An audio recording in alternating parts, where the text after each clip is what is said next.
প্রাচীনের বহুদর্শী সুসংগত অন্বয়ে সত্য সম্বুদ্ধ হয়ে বর্তমানকে পরিপুষ্ট করে তুলুক। বৈশিষ্ট্যপালী বিহিত অনুচর্যায় দেশ কাল পাত্রোপযোগী পরিবেশনে এমনি করেই ভবিষ্যতের দিকে এগুতে থাকুক। জটিলতম সার বক্ষ বিদীর্ণ করে তোমাদের আলোকপ্রভা ভবিষ্যৎকে স্পষ্ট করে তুলুক। আবার বলি, তোমরা অটুট ইষ্টার্থপরায়ণ হও, কর্মঠ বিধিপনায় স্বস্তিতে থাকো, সুদীর্ঘজীবী হও। তোমাদের শান্তির সমগান সবার অন্তরকে মুখরিত করে তুলুক, সবার অন্তরে স্বস্তিকে সঞ্চারিত করে দাও। একত্রানুধ্যায়ী সংহতিতে বজ্র কঠোর হয়ে ওঠো, পারস্পরিক অনুকম্পী পরিচর্যায়। নারায়ণ ফুল্ল অন্তরে স্মিত বদনে তোমাদিগকে আশীর্বাদ করুন, লক্ষ্মী স্নেহল চক্ষুতে তোমাদিগকে অঙ্কে ধারণ করুন। আমার একান্ত যিনি, তারই কাছে আমার এই আকুল প্রার্থনা।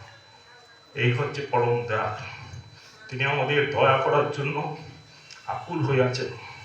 আমরা শুধু তার পথে যেন একটুখানি চলতে পারি, তাহলেই তিনি আমাদের সেই পরিত্রাণের রাস্তা দেখাবেন, তিনি আমাদের সেই যে গন্তব্যে নিয়ে যাবেন, সে তার চরণে নিয়ে যাবেন।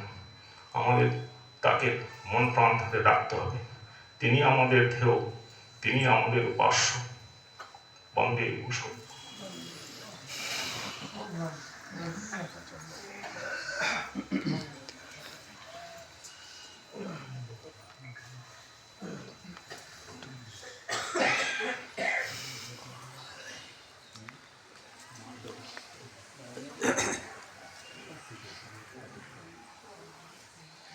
এতক্ষণ আমরা ঠাকুরের বাণী, তারপর কীর্তন গান, তারপর কৃতিদত্ত তার একটা গান গাওয়া শুনলাম।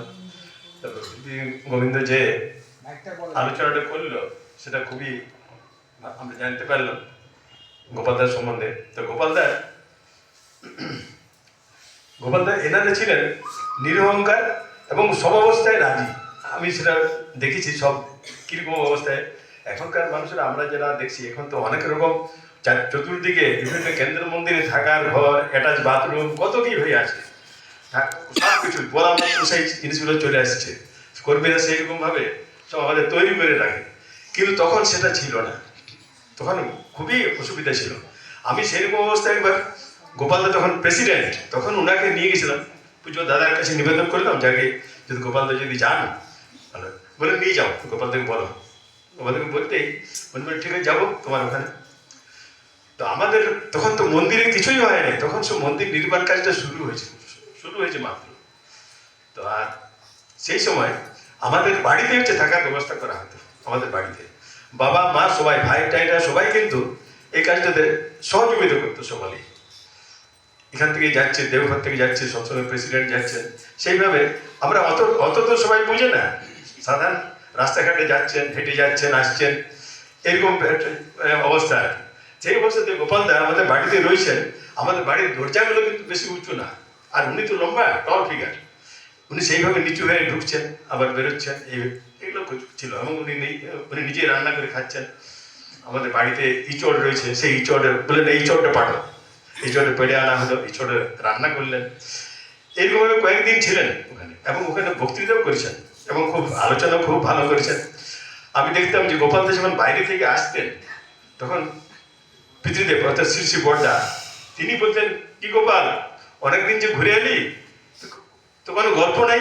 তখন তিনি যাজক কাজগুলো সেগুলো বৃত্তান্তগুলো বলতেন, এবং দেখতাম তিনি আনন্দের সঙ্গে সব কথাগুলো শুনতেন। এটা আমি লক্ষ্য করেছি। তো আমাদের গ্রামে যে উৎসবে তিনি গেছিলেন, ওখানেও তিনি বক্তৃতা করেছেন। এবং ওখানে দেখলাম যে সব অবস্থার মধ্যে এই যে আমাদের বাড়িতে আগে কোনো পায়খানা টায়খানা ইত্যাদি ছিল না, আমরা মাঠে যেতাম এক সময়। তো শিশু বড়দা একদিন আমাকে বললেন, তোদের বাড়িতে পায়খানা টায়খানা আছে তো? আমি আগে পায়খানা তো নাই, করা হয়, বললেন করিস, বাড়িতে করিস।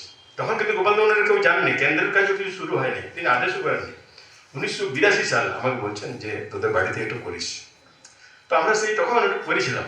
তার পরবর্তীকালে যখন মন্দিরের কাজ শুরু হলো, তখন গোপালদাও গেলেন, তখন আমাদের এটা ব্যবহার শুরু হলো, এরকম বলা যায় ওই সময়টাতে। তো উনি ছিলেন 3 দিন ছিলেন। উৎসবের আগের দিন উৎসব হলো এবং তারপরের দিনও ছিলেন। তা আমি দেখলাম যে উনি এত অসুবিধাগুলোকে সব মেনে নিয়েছেন, সব অবস্থায় মেনে নিয়েছেন। এইটা আমি এখনকার দিনের কর্মীদের সাথে তখনকার দিনের কর্মীদের আমি অনেক ফারাক লক্ষ্য করেছি। তারা কিন্তু সব অবস্থায় রাজি থেকেছেন, সব অবস্থাটাকে মেনে নিয়েছেন। পুকুরে চান তো পুকুরেই চান করতে গেলেন, ওখান থেকে চান করে এলেন। এই যে অবস্থাগুলো সেগুলো কিন্তু আমরা দেখেছি সেই কর্মীদের কৃষ্ণ সুখপ্রিয়তাটা ছিল সব